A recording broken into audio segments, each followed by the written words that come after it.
অনুমিতা একজন নির্ভীক সাংবাদিক। একজন কয়েদি সাক্ষাৎকার নিতে গিয়ে জড়িয়ে যায় রহস্যের জালে।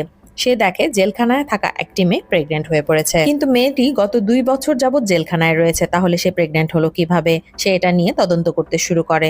অনুমিতাকে কেস থেকে সরানোর জন্য প্রথমে তাকে হুমকি দেওয়া হয়, কিন্তু এতেও অনুমিতা না সরলে তারপর তার গাড়ির ওপর ট্রাক দিয়ে হামলা করা হয়।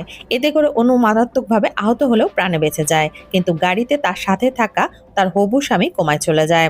অনু তখন প্রেগনেন্ট ছিল। এরপর তার হবু স্বামীর বাবাকে এবং তার একজন কলিগকে মেরে ফেলা হয়। অনু প্রেগনেন্ট অবস্থায় খুনের দায়ে জেলখানায় চলে যায়। প্রেগনেন্ট অনুর উপর তারপর চলে অমানসিক অত্যাচার, কিন্তু সে দমে যায় না, সাহসও হারায় না। জেলখানায় একজনের সাহায্যে সে তার তদন্ত চালিয়ে যায়, আর বাইরে থেকে তাকে সাহায্য করে একজন মন্ত্রী। এরপর সে জানতে পারে এখান থেকে মেয়েদেরকে পাচার করা হতো, আর এসব কিছুর পেছনে রয়েছে সেই কয়েদি নারায়ণের হাত, যার সাক্ষাৎকার সে নিতে গিয়েছিল। অনু গোপন ক্যামেরা দিয়ে মেয়ে পাচার করার ঘটনা সব চ্যানেলগুলোতে লাইভ প্রচার করে। এরপর নারায়ণ ধরা পড়ে যায় আর অনু ছাড়া পেয়ে যায়। এই সিরিজটি আপনারা পেয়ে যাবেন হইচইতে।